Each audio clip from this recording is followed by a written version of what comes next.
Welcome to the MMBDO Podcast. In this episode, I will be talking about the Nino album.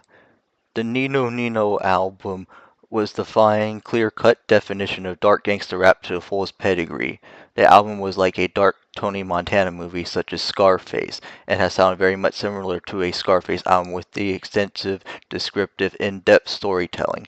Included are smooth, laid-back cuts such as True to Life Playa, Slow Ride, and Big Ol' Pimp.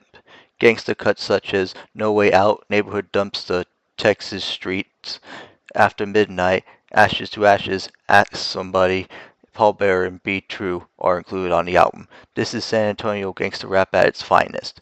PKO co-founder Pony J changed his name from Pony J to Nino by 1995 after he saw the movie New Jack City.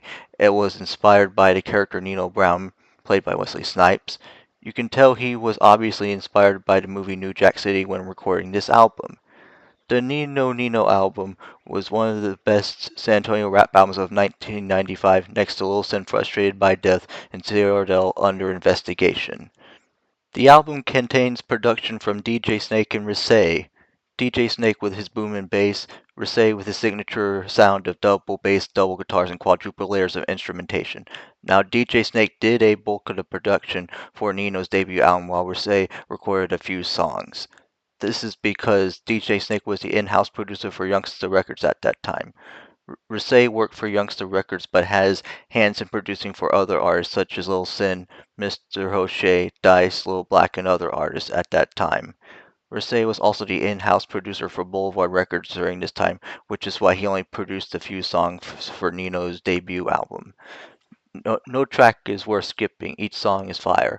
This album should have went gold, at least. However, the album did chart at number 85 on the Billboard Independent chart, selling 125,000 copies total in 1995. Youngsta Records was in their prime as a record label during this time. Nino explains how and why the game of pimpin' is not easy on the album's opener, Pimpin' Ain't Easy, which revolves around the subject of pimping. Someone has to do it. The album's opener begins with extremely loud THX opening sample you would hear if you heard a movie that used THX technology. The heavy male voice tells us, "There's a Nino in every city. This is just one tale." Introducing Nino. The beats kick in first, then the bass. Pimpin' ain't easy, but someone's got to do it. Nino is gonna give us some of that Southern fried Southwest Texas shit. Ashes to Ashes is one of the darker gangsta rap tracks by Nino and was a DJ Quick diss. Nino explains how he kills people who obstruct his ways of getting money and how if you try to cross his clique then your ass is fucked. Nino sounds like Scarface on this track. Ashes to Ashes and True Life Play are some of the best songs on the album. This is San Antonio's rap at its finest. DJ Snake makes an appearance by rapping a portion of the chorus also. Nino explains how much of a true to life player he really is in the song True to Life Playa. He explains in details exactly how he is down as a player. Listen to Nino's skillful flow as you will notice Nino sounds a lot like Scarface on this track. True to Life Play is one of those slick, smooth, laid-back player type songs due to the bass and beats, along with the production.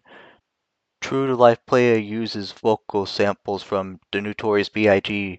Big Papa, which gives the song some East Coast flavor. The song was produced by DJ Snake. The bass was played and performed by Greg Funky Fingers London. So you can expect to hear that smooth G-funk quality nonetheless. Nino explains how he is a true life player throughout the song. Here are some examples. You ask how Nino maintains his role as a true to life player? He stays sucker free. You know his motto. I can't stay low key, they already know me. It was like that in the 9-4 and the 9-5 nonetheless, so he sticks to his motto for life. He puts all the bullshit behind him.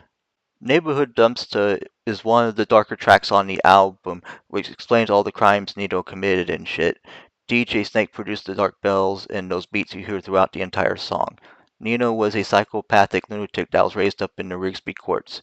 He has been bad to the bone ever since birth. He lived his life so crazy from all the shit that he did. He sold dope, smoked niggas with his gun, robbed banks for cash, and choked hoes. Nino does his dirt on the down low. He never lets people know about the details because he is a neighborhood dumpster. Plus, he's a hustler. filling up bodies with lead. No Way Out is one of the hardest, most gangsta songs on the album.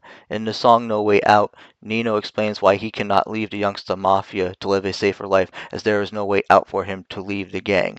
He can't leave the gang because once you're in the gang, you're in for life. Life or death, there is no way out. The song also explains how Nino is down for life, as he is part of the Youngsta Mafia, and that he cannot leave the criminal lifestyle behind him either. That is another reason why he cannot leave the Youngsta Mafia. The song also explains in dark, grim, but realistic details about the Mafia lifestyle. Slow Ride took listeners onto the daily life of Nino. Slow Ride is one of those smooth, laid-back tracks with a pimp flow, as the song uses a slow, mellow guitar groove similar to My Brother's Keeper in True to Life Playa. Rasay produced Slow Ride using his signature sound of double bass, double guitars, and quadruple layers of instrumentation. My Brother's Keeper is this mellow, smooth, settling, but mysterious laid-back closer of 40 album. Those eerie G-funk synths and dark ethereal pads give the closer that mysterious laid-back sound and vibe. There is a sense of dark gloominess, yet at the same time there is a ray of hope and brightness at the same time. There is a balance of darkness and brightness in terms of sound and style. The sense of mellowness helps this song stand out. DJ Snake and Rasay produced My Brother's Keeper.